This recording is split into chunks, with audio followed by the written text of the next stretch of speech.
Hey guys, what's up? It's Jimmy, and today we're taking a look at my top 5 favorite Nintendo DS games.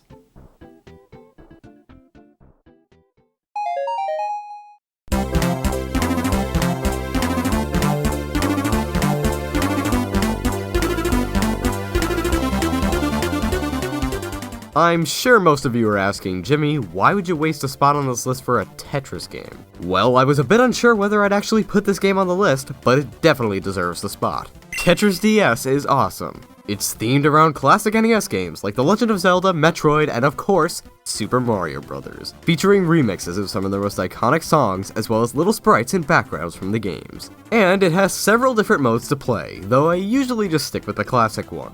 It's the best version of Tetris to play, hands down, but unfortunately it's a bit hard to find. Production of the game was halted pretty shortly after release because of the never-ending legal controversy over who actually owns the right to Tetris and for how long. If you're lucky and can find a copy, definitely hold on to it.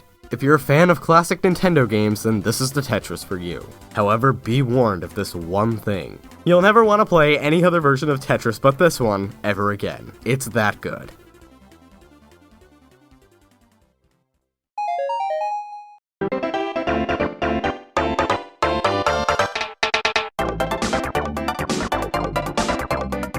Mario Kart has been one of the go-to games to play with friends since its debut. It mixes luck and skill, making it accessible enough for novice players to join in and feel included, and gives those who are more skilled at kart racers a feeling of uncertainty, as at any moment during a race you could lose it all because someone behind you had a really good item. Mario Kart DS is definitely up there as one of my favorite games in the series. As each installment comes out, they improve on the one before it, and I don't come back to Mario Kart DS very often. My love for it is based in my memories that were made by it. Flashback to middle school, a time of way less stress and way more fun. And also braces. Don't forget braces. My friends and I would all bring our DSs to school and play Mario Kart during recess, and sometimes, if we were feeling really rebellious, during class under our desks. I know what you're thinking, Jimmy, you gotta take it down a notch. Someone's gonna get hurt. Regardless, this was the first time I ever played a game of Mario Kart with more than 2 or 3 people before. Hell, this is the first time I played any game with a large group of people before. The fun times we had strengthened my existing friendships and even created new ones with people I wasn't as close with. The idea of having huge lobbies of players is almost the norm with games nowadays, but back when the game came out it was crazy, at least to me. I had never experienced something like that before, and it felt like a huge community just formed out of nowhere over a shared love of a game. It was really cool. It was always funny when the class would get really quiet and then all of a sudden, a grunt would come from the side of the room. And we all knew why. Someone just got hit by a blue shell. The newer Mario Karts are definitely better, and I don't think you need to go back and play this one, but I sure as hell did like it, and I'm thankful for the fun times that it brought me.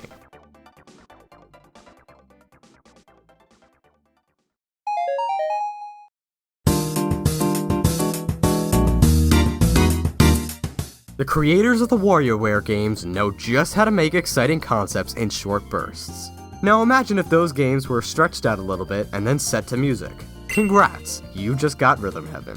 The sequel to the Japan-only Rhythm Tengoku, Rhythm Heaven is a rhythm-based minigame compilation that will test your skills of keeping a beat. Utilizing the touchscreen, you'll tap and flick your way through over 30 different rhythm games. Rhythm Heaven will captivate you with its simple and charming visuals and its very catchy music. Got a few minutes? Play guitar, punch things, do whatever this is. What's going on over here? I don't know. You don't know. But it sure is fun, right? The correct answer to that is yes. You're always right, Jimmy. I'm sorry I ever doubted you. Here's $500. What's very cool about Rhythm Heaven is that the game's difficulty is all dependent on the player's ability to sense rhythm. Each game has a simple premise, and whether or not you struggle with it depends on your skill level. Some people might be pros right off the bat, and others might take a while to get used to the game.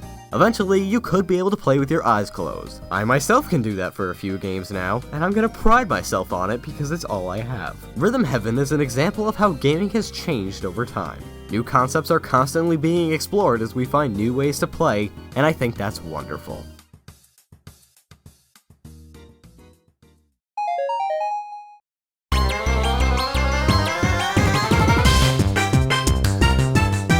If you've been subscribed to my channel for a long time, you'll know that I can't seem to shut up about Pokemon Black and White. I'm a huge advocate for their greatness as Pokemon games and games in general. They broke the mold that the series had found itself in, and actually tried forming a story you'll feel invested in for the first time. The characters had some depth, and for the first time ever it dealt with some of the ethics of the Pokemon world, the butt of many jokes about the series since its inception. The Unova region is probably my favorite region of all time. It's got so many great Pokemon in it, and as a New York dweller, provides me with pride because it was based off where I live.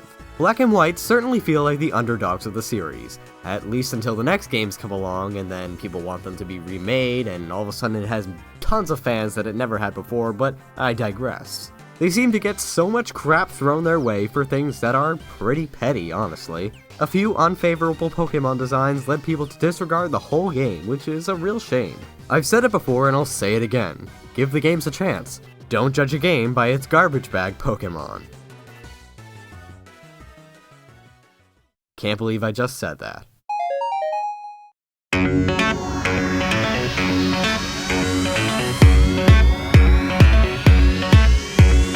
Say hello to the greatest game that you'll ever play, because The World Ends With You is borderline perfect. Great characters, an engaging story, innovative gameplay, not to mention its incredible music and unique art style. Can you tell I like this game? Like a lot? Because I do.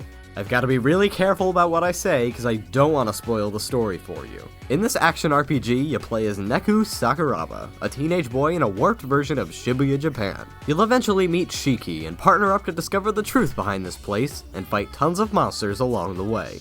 My favorite aspect about this game is absolutely its story, and I can't really say anything more than I already have. There are tons of plot twists and turns to the story, and you'll want to discover that for yourself. I knew nothing about it going in, and I'm really glad I didn't. The game's soundtrack is simply amazing. I'm constantly playing it when I play games, work, or just relax. The battles against the creatures called Noise are also very exciting.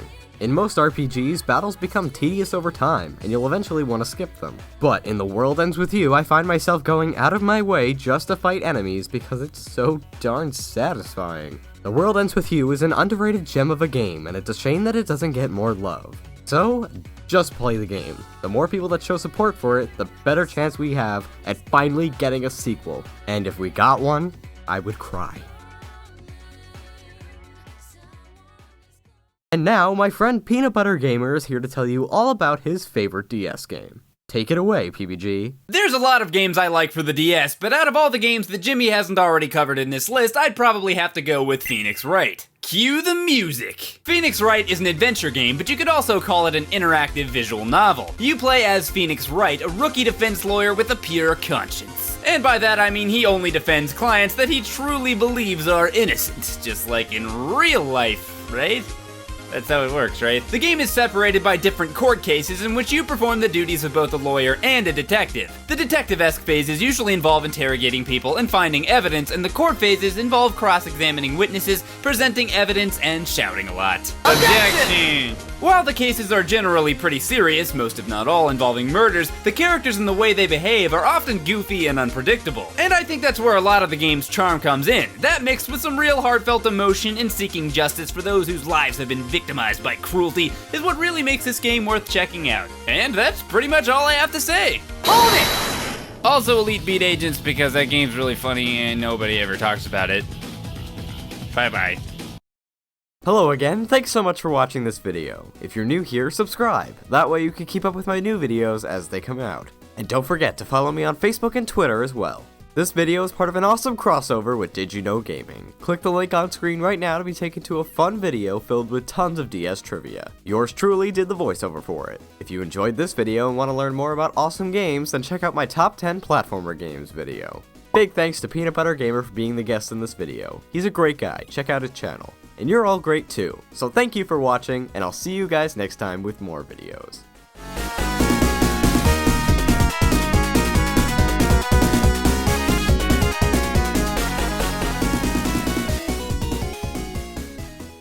Oh, hi. See, you're still here? Don't really know what to say. Thank you for staying till the very end. You must not have anything better to do. I guess I'll reward you with math problems. So, a to the x times a to the y equals a to the x plus y. I don't know the answer to that, so you can tell me. I don't think there's even an answer. So have fun. Give that a shot. Great. Bye.